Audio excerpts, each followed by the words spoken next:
Ang unuhan sa programa, ang kinsa na otoridad, ikaw, magpasakot.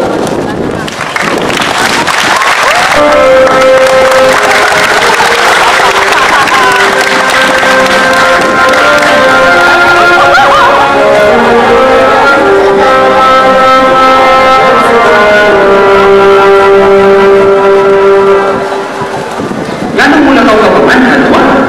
Kung sa pamayin mo matubong sa Jerusalem, nahibalumi nga sa serdote ka, Hadwa.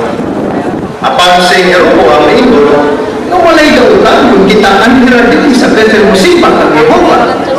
Dili na mistil mo at tumakita sa Jerusalem. Nabi, kuya na, si Jeroboam walay katungod sa paghimo iyang kaugalingong mga balaw sa Kristo. Kita nagsimba kami hubat ng beses sa katuwing dito sa templo sa Jerusalem. Sama sa hihimo sa atong mga katigulan. Ambot lang kung iusa sa atong mga katigulangan magsimba. Tulog ka beses o sa katuwing. Kinahanglan magod nga magsigit ang adto dito.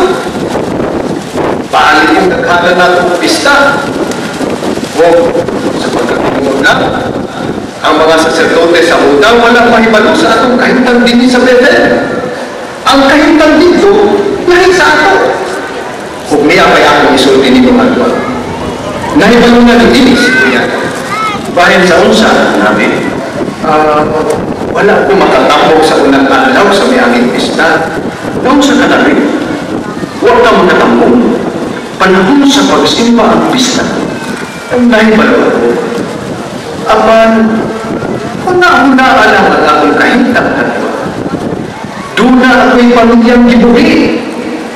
Wa ka ba may balong nga lisod ka ayong magitagwantang ang panahon na? Dili na akong basta kabiyaan akong negosyo.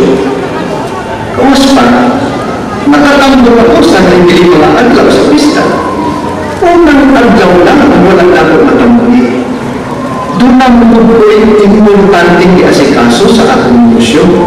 Importante, mas importante ipagay sa pagtambong sa pista.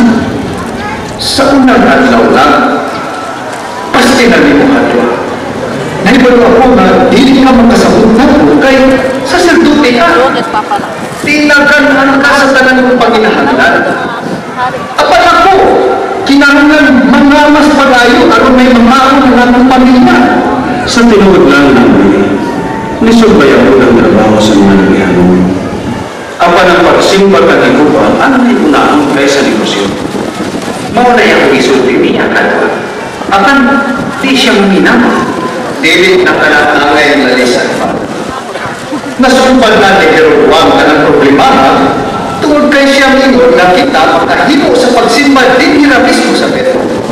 Pagsimba sa unsa, Nabi, sa bangka ng ulawan nga ipatindog ni Jeroboam, Ang baka, taabang lang sa pagsimba, Hadwa. Usa ka butang na atong tanaw. Nakatabang kininalo sa pagpupos sa atong unang-unang sa atong pagsimba. tabang madayon sa pagsimba ng bangka, Nabi. Kung sa may ingon sa balaw, sa higubat klaro ng solo, dili ka magbuhat alang kanimo sa kalinimong kalarawan. Dili ka magbatot og laing mga Diyos sa akong atubangan. Apaw, dili mga idolo ang mga baka ng ulaw. Naghawas lamang kini ang reforma. Nagpasalamat yan ko na nagpatindog si Jeroboam ng mga baka ng ulaw. O mapasalamaton sa kaayo ko nga si Jeroboam nakasabot na hasun ng kaayo mga itong pagdagdag sa Jerusalem. Lahi kaayo ilang kahintang dito. Nabi, pangunan natin yung kaugalingon. Nga nang hason man kaayo ang pag-adto sa Jerusalem. Di ba ang atong mga katigulanan na nga tuman dito tulog ka beses sa usa ka tuig? Oo.